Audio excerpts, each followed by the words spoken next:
Bom, vamos então ao primeiro tema do dia, né? Abrindo aí, falando sobre Jair Bolsonaro, o candidato protocolou, como eu disse na manchete, o seu plano de governo no Tribunal Superior Eleitoral num dia muito agitado para ele, com denúncia que resultou na demissão de uma funcionária. A gente vai falar desse tema também. Mas vamos agora falar primeiro do programa. Intitulado O Caminho da Prosperidade, o documento é dividido em vários planos gerais, como ética, liberdade de imprensa, economia e segurança. Esses dois últimos com uma atenção especial. No primeiro, viu, Vera, vou começar com você, o Bolsonaro diz assumir o compromisso com uma agenda liberal. Propõe ainda a criação de um superministério para comandar a área econômica. E no segundo, fala em reduzir a violência e proteger os policiais. Bom, você teve acesso a esse documento, a gente até discutia aqui, né? Analisava, estudava aqui no nosso grupo. O que você achou do plano de governo do Bolsonaro? Começo com você. Patrick, é a primeira plataforma dos principais candidatos a ser protocolada no TSE e a primeira, portanto, que a gente vai esmiuçar. Eu acho que para ele é importante ter sido o primeiro a protocolar, porque ele tem sido bastante cobrado por não apresentar propostas, por não detalhar, por fazer propostas sempre genéricas, por dizer que não entende de economia. Então ele sai na frente, não joga na retranca nesse aspecto e protocola uma peça de 80 e tantas páginas que tem uma clara preocupação em não ser uma peça eminentemente técnica. É uma peça bem construída de campanha, mais do que uma plataforma governamental, porque ela dialoga com o eleitor do Bolsonaro. Ela faz uma ponte com esse eleitor já convertido ao trazer uma plataforma claramente conservadora na questão de segurança pública, educação, cultura e costumes, e também estabelece um diálogo com um eleitor ainda não convertido ao bolsonarismo, mas que começa a observar o deputado do PSL. Para esse eleitor que não é um bolsonarista clássico, ele traz essas propostas de corte liberal, a saber em que áreas? Na economia, na relação com a imprensa, no trato com a Constituição, em que ele estabelece ali alguns princípios de seguir a Constituição, etc. Então, ele, ao mesmo tempo que fala aos seus já convertidos numa linguagem conservadora que eles entendem e que fez o sucesso dele até aqui, ela fala aos ainda não eleitores do Bolsonaro num tom moderado, ameno, do tipo, olha, eu não vou trazer nenhum solavanco, eu vou fazer uma transição segura naquilo que é o maior temor, na economia. Então eu achei a proposta muito bem construída, porque ela é de facílimo entendimento, ela tem lá todas as palavras de ordem que o Bolsonaro tem falado, Brasil para todos, Brasil em primeiro lugar, o versículo lá do João, trazido da Bíblia, tem todas essas palavras, então o eleitor entra no documento e se sente acolhido, porque já ouviu o seu candidato falar naqueles termos. E quem olha de fora, a saber, mercado financeiro, setor produtivo, empresariado, olha ali e fala, esse cara não vai rasgar nada, não vai fazer nenhuma loucura. Então, é uma proposta que cumpre ali os seus aspectos. E mais, não o compromete naquilo que a Justiça Eleitoral agora estabelece, da obrigatoriedade de você protocolar uma plataforma de governo pela qual no futuro você pode ser cobrado, no tipo que a Dilma fez, propor uma coisa na campanha e fazer outra absolutamente diferente depois de eleita. Ele não propõe nenhuma meta específica, ele é bem genérico a ponto de não comprometer o Bolsonaro no futuro com cobranças do tipo, prometeu isso e fez aquilo. A não ser que ele venha com uma tutela para cima da imprensa, por exemplo, algo que ele diz textualmente, aí sim muito textualmente que não fará, a proposta é genérica o suficiente para não comprometê-lo no futuro. Bom, Andreasa, a gente já ouviu aí o que a Vera analisou, entre outras coisas, disse, né, que esse plano dialoga com o seu próprio eleitor, com o eleitor do Bolsonaro, e as suas considerações sobre o plano de governo do Bolsonaro. Vai lá. É muito consistente, coerente com aquilo que o Jair Bolsonaro diz desde sempre, especificamente nesse período de pré-campanha. É muito mal escrito, mas, ao mesmo tempo, claríssimo. Nesse sentido, a simplicidade que beira o simplório é um instrumento brilhante de comunicação. Atinge perfeitamente, diretamente o público ao qual fala. Eu tenho batido muito na tecla, aqui no programa já falei sobre isso, já escrevi sobre isso, que é possível reduzir, e eu não faço uma crítica nisso. É até um elogio da comunicação, do método de comunicação do Jair Bolsonaro. Mas é possível reduzir tudo quanto ele diz, da mesma forma, portanto, o seu programa de governo, a ideia de defesa da propriedade privada, para ampliar um pouco do patrimônio das pessoas. Tudo do Bolsonaro consiste em defesa, em proteção do patrimônio do eleitor, dos indivíduos, daqueles com os quais ele fala. E isso é amplo porque não é exclusivamente a casa, o carro, os bens materiais, mas também o patrimônio imaterial. Valores, afetos, a família, o cuidado com a família. Se nós lermos o plano de governo do Bolsonaro com esses olhos, nós vamos ver que é isso que está o tempo todo como pilar fundamental. E aí a gente chega à questão necessária, importante do Bolsonaro, que é a segurança pública. Mais uma vez, nesse programa, ele fala da defesa do porte de armas. Então, se eu estou dizendo aqui que ele faz uma defesa da propriedade privada, do patrimônio das pessoas, ao falar factível ou não, mais ou menos possível, da universalização do acesso à arma pelo cidadão, ele está convidando o indivíduo a participar da solução. Esse discurso, minha gente, é irresistível. Todo mundo é suscetível a esse canto. Por isso o Bolsonaro vem liderando e pautando o debate público há tanto tempo. Na área econômica, é possível sim considerar esse plano liberal. É liberal. Vejam, nós estamos falando aqui, não podemos ser rigorosos com o Bolsonaro como não seremos com os outros. Nós estamos falando aqui de um plano de governo que, como a Vera deixou bem claro, só pode ser feito em linhas gerais. Todo mundo apresentará um troço mais ou menos assim, talvez mais bem escrito, com algo mais detalhado aqui e acolá, com base em experiências, mas o fato é que, em linhas gerais, que é o que é possível num documento como esse, ele tem o mérito da primazia, de ter sido o primeiro a apresentar, é um programa liberal. Nós temos aqui uma defesa da eficiência do Estado, redução do Estado, um programa de privatização que é defendido não por motivos ideológicos, mas calcado na avaliação da eficiência da empresa e da sua inviabilidade, portanto.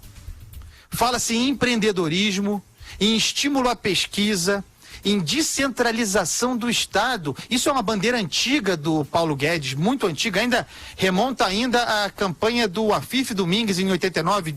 Paulo Guedes fez o programa do Afif, que é um movimento municipalista, acabar com o intermediário, fazer o dinheiro chegar diretamente ao prefeito. Tem coisas interessantes aí apresentadas que, como a Vera disse, também enfrentam a fama do histórico do Bolsonaro. O histórico do Bolsonaro, a sua vida pública é antiliberal, é estatizante. Nesse programa ele fala para o seu público habitual, porque é um programa conservador, e também fala para os que ele quer conquistar. Aí, no caso, a plataforma liberal. Depois a gente fala mais. Marcelo Madureira, o que você achou do plano aí divulgado hoje pelo Bolsonaro? Como a Vera já disse, não se trata exatamente de um plano de governo. É mais um panfleto, né? É mais um material de campanha, né? E aí começa pelo título, O Caminho da Prosperidade, é um nome que eu acho inadequado, né? Soa quase a uma promessa incumprível, né?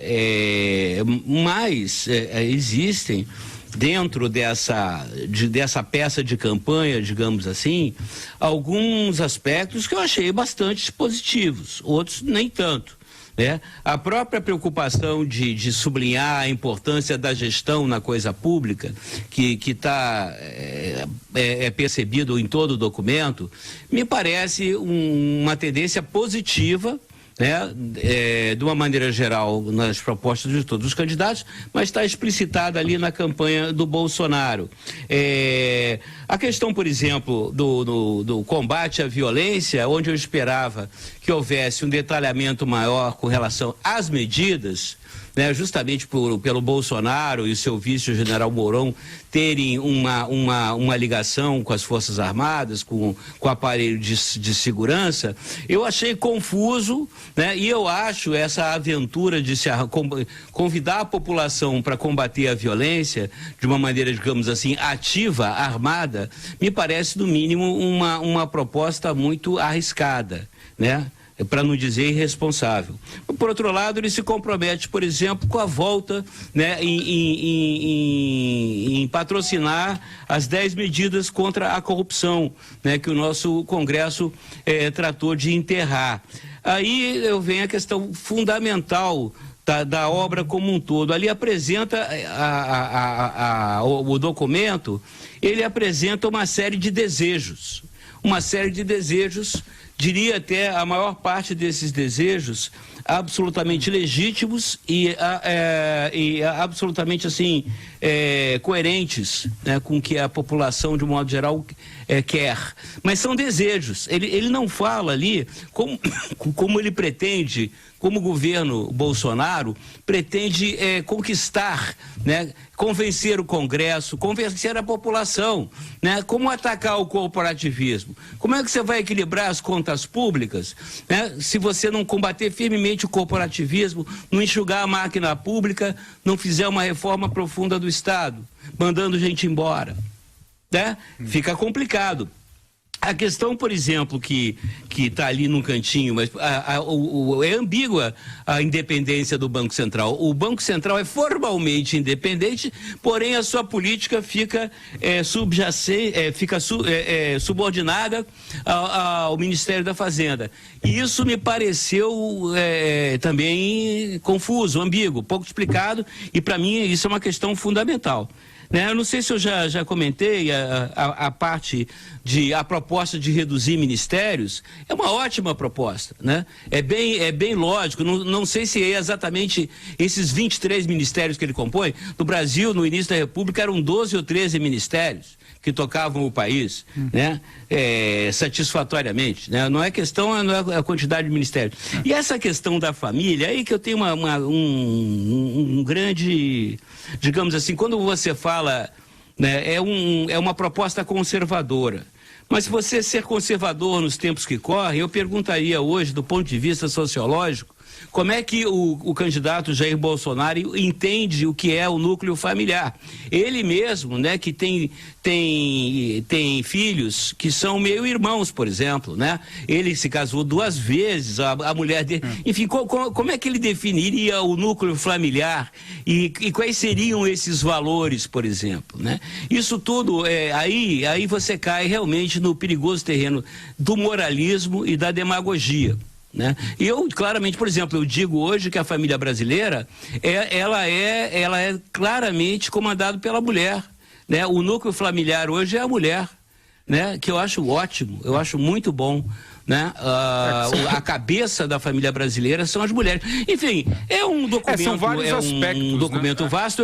Isso. Eu convido aí aqueles que nos acompanham a darem uma boa lida, dar boas discussões. Isso é importante. Suscita boas discussões, obriga a gente a mergulhar nas questões nacionais. Isso é positivo. E é verdade quando a Vera diz que, de certa maneira, ele sai na frente, porque estamos aqui discutindo o que interessa, de fato, o que virá em outubro. O Madu, Vera, trouxe alguns aspectos importantes, alguma dúvida, principalmente na área econômica, que a gente podia talvez detalhar, que inclusive é a pergunta que a gente faz aqui pro nosso ouvinte, pro nosso internauta. Você também vem assim nessa área econômica? A proposta é vaga e é propositalmente vaga, e eu acho que assim será a maioria das propostas. Eu tenho dúvida, por exemplo, em relação talvez a do Alckmin, que tem procurado fazer uma coisa mais detalhada, e a do Ciro Gomes, que no detalhamento é que deve se perder, porque é justamente no detalhamento daquelas propostas mirabolantes dele que reside uma boa dose de dúvida do mercado. O Bolsonaro não quis correr esse risco. Tem método nisso. Na área econômica, ele fala algumas coisas que são surpreendentes até para ele. Ele fala em venda de ativos de uma maneira bastante aberta, bastante clara, algo que no passado, do Bolsonaro como deputado, ele era contrário. Então, há aí, agora por escrito e agora chancelado e consignado como uma proposta de governo, uma mudança conceitual, sim.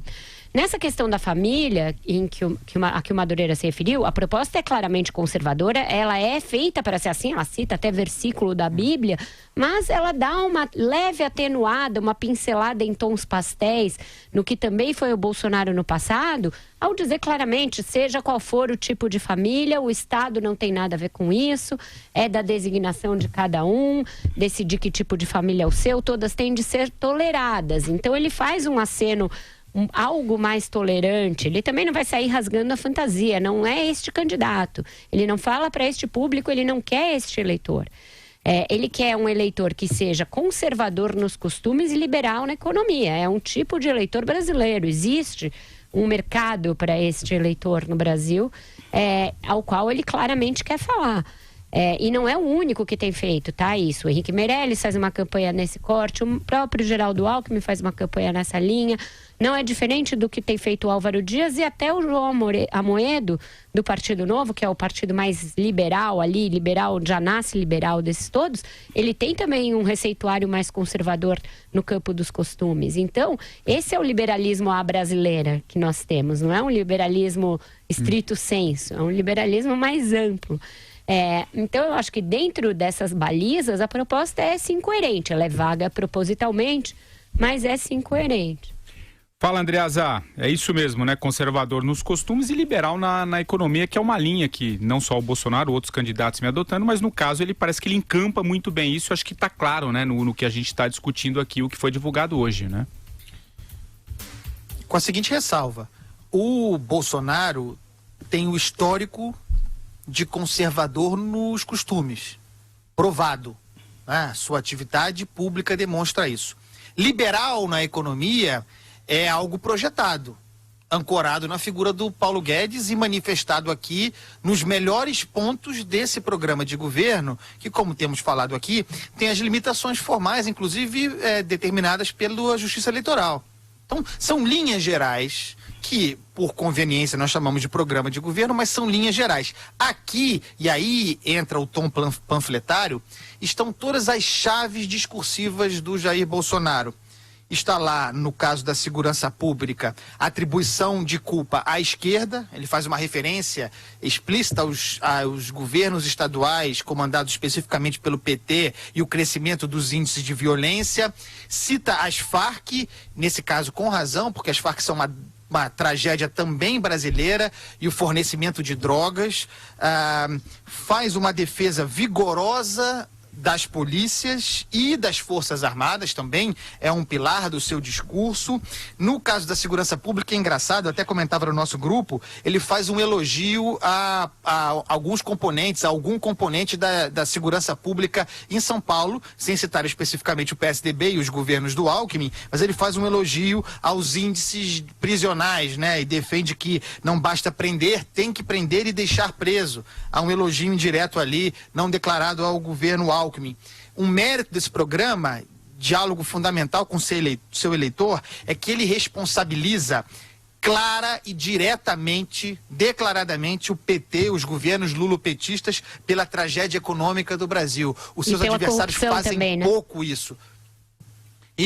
Fazem pouco isso, dando mesmo margem que as pessoas digam que o responsável pela tragédia econômica é o Michel Temer e também pela corrupção. O Temer pode ser sócio menor desse projeto, mas a origem ao governo do PT, ele bate nessa tecla, há também um apoio explícito à Lava Jato, não declarado, mas às medidas anticorrupção. O Marcelo Madureira falou, ele fala das 10 medidas contra a corrupção, que gostaria de revitalizá-las, apesar dos perigos que ela contém, por exemplo, algum nível de relativização do habeas corpus. Essa é outra discussão. Depois eu queria falar numa próxima rodada sobre Previdência e o programa de renda mínima que ele propõe. Vai lá, Madu. Bom, continuando aqui na plataforma, digamos assim, do candidato Jair Bolsonaro, o que realmente me preocupa é essa questão de como ele pretende, né, transformar em realidade o que são suas intenções. Eu acho que essa que é a questão que me mobiliza, que eu acho que mobiliza todas as pessoas. Essa questão, por exemplo, eu não vi, pode ser que tenha me escapado, eu não vi em nenhuma passagem, nenhuma citação da questão de combate ao corporativismo, né? Ou de como você, não dizer nem combate ao corporativismo, mas como você vai poder equacionar os diferentes segmentos, né? As diferentes corporações que compõem o país hoje em dia em interesses conflitantes e que transformam, né, as contas públicas numa caixa negra, numa caixa preta explosiva. Aqui, por exemplo, na parte de desafios urgentes, né, ele coloca a questão da violência. Os 5 primeiros pontos são referentes à violência e tráfico de drogas. Não que eu não ache não acho esse ponto que não sejam importantes. Mas, por exemplo, a questão das contas públicas, ele só coloca, ele nem bota um item, né?